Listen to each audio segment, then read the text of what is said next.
Hello and welcome back to Lutheran Witness Podcast. I'm your host, Roy Askins. Here on the Lutheran Witness Podcast, we have for you today a reading from our literary reflection series currently going on, and we'll get to that in just a minute. Before we do, I want to say thank you to our podcast partners, kfuo.org. Christ for you, anytime, anywhere. Check them out at kfuo.org.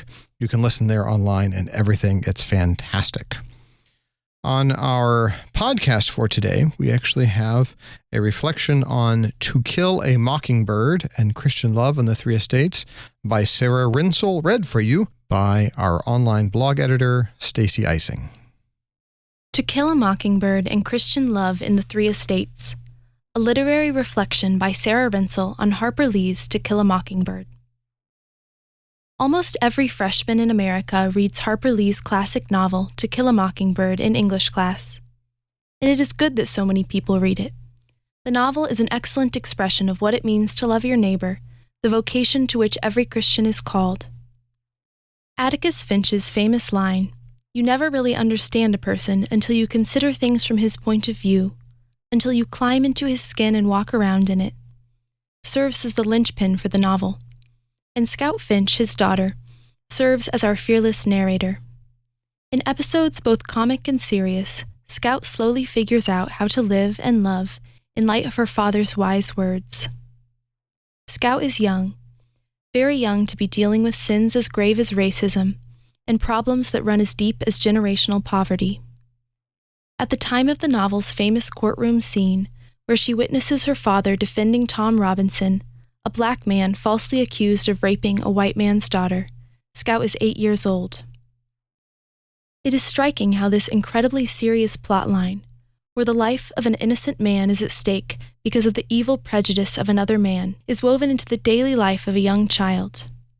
After all, Scout is also still learning why she must not say, "Pass the damn ham" at Christmas dinner, or beat up the boys who are mean to her at school. Everyday love of neighbor is a lesson that Scout learns right alongside her maturing sense of deep divides and prejudices in Macomb, her small southern town.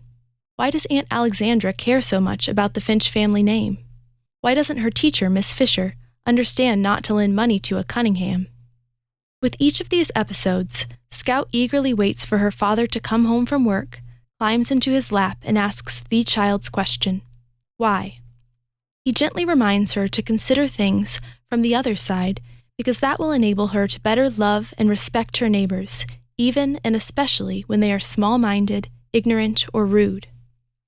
After Atticus agrees to defend Tom Robinson, Scout has to put these everyday lessons about how to love her neighbor to use, as she faces a sweeping tide of criticism from her neighbors, classmates, even family about her father's decision. Once again, Scout is bewildered. Why has Burris Ewell accused Tom Robinson of such a terrible crime? Why does Atticus take the case, and why is Macomb in uproar over it? Atticus explains to her, "Tom Robinson's case is something that goes to the essence of a man's conscience. Scout, I couldn't go to church and worship God if I didn't try to help that man." Another time, he explains again, "If I didn't take the case, I couldn't hold up my head in town. I couldn't represent this county in the legislature. I couldn't even tell you or Jim not to do something again." Martin Luther says that every Christian has multiple vocations or callings to three estates: the church, the state, and the household. Notice how Atticus names all three of these estates when he explains to Scout why he took on Tom Robinson's case. He couldn't go to church, serve on the legislature, or even parent his own children in good conscience if he stood by without helping this innocent man. At one point, Miss Maudie, a beloved and wise neighbor of the Finches, tells Scout that her father is the same in his house as he is on the public streets. Atticus serves admirably and nobly in all of the vocations to which he is called. His actions are consistent in each estate, and he demonstrates that true virtue is a habit. For Atticus, climbing into the other's skin is a habit of mind that has prevented his conscience from being warped and worn down by prejudice and hypocrisy. Furthermore, by reaching a proper understanding of his neighbor, he is able to truly seek their good and love them. Luther ups the ante after outlining each of these three estates. He writes, Above these three estates and orders is the common order of Christian love, by which we minister not only to those of these three orders, but in general to everyone who is in need. The common order of Christian love is a wonderful phrase. It binds all three estates together and makes it clear that love of neighbor is the end of all vocations, no matter the estate to which you are called. In The Spirituality of the Cross, Jean Veith explains that Luther's common order of Christian love is the realm of the Good Samaritan, of friendship, of the everyday interactions of the people whom God has brought into your life and whom God calls you to love and serve. In other words, loving your neighbor is a daily, habitual, tangible, constant vocation. Atticus understands this, and Scout slowly learns it. One last plot line in this wonderful book drives it home. The story of Scout, her brother Jim, and her friend Dill, and their bright idea of making Boo Radley come out. Boo Radley is the town recluse. The Radley family story is sad and strange.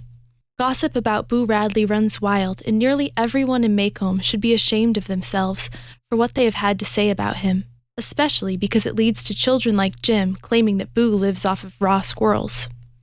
These children are as childish as they can be in their silly attempts to lure Boo Radley out of his house. Yet, as we find out by the end of the novel, Boo has always responded to their antics in complete kindness, befriending them by leaving small gifts for them to find in the knothole of an oak tree and even keeping watch over them. Though Mr. Ewell wins the court case, and his false accusation is forever buried when Tom Robinson is tragically killed while in prison, Atticus has justly discredited any shred of honor that Mr. Ewell had in the first place. And even though Atticus is kind and courteous to Mr. Ewell to the very end, Mr. Ewell later seeks revenge for his ruined reputation by attacking Atticus's children when they are coming home from a Halloween party at their school. Boo Radley stops Mr. Ewell, killing him in the struggle and saving Jim and Scout's lives. It's never explained how Boo Radley got to be in the right place at the right time, but it seems that Boo Radley is attentive enough to the goings-on of the town and the children's little lives to have known when Jim and Scout were in harm's way. Though his life and actions are as hidden as Atticus's are public, Boo Radley shows the same daily, tangible, constant love to his neighbors, Jim and Scout. Both men demonstrate the vocation of every Christian to the common order of Christian love. In the midst of a lot of bitterness, wrath, anger, slander, and malice, they are tender-hearted, imitators of God, walking in love as Christ loved us, Ephesians 4. And Scout? Well, she learns to love her neighbor. She imaginatively stands in Boo Radley's shoes and regrets all the ways she and Jim and Dill were bad neighbors towards him.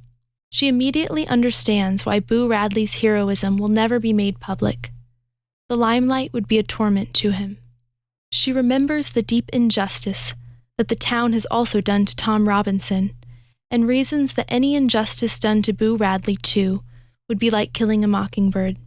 And she continues to strive, sometimes haplessly, sometimes heroically, to be an imitator of Christ, as her father is. Thank you for taking this opportunity to learn how to interpret the world from a Lutheran perspective, looking at classic literature and how we can understand this from a Lutheran perspective. If you enjoyed this, there's more on the literary reflections on our website, witness.lcms.org/series. Check it out and read even more. So, thank you again for taking this opportunity to learn how to interpret the world from a Lutheran perspective.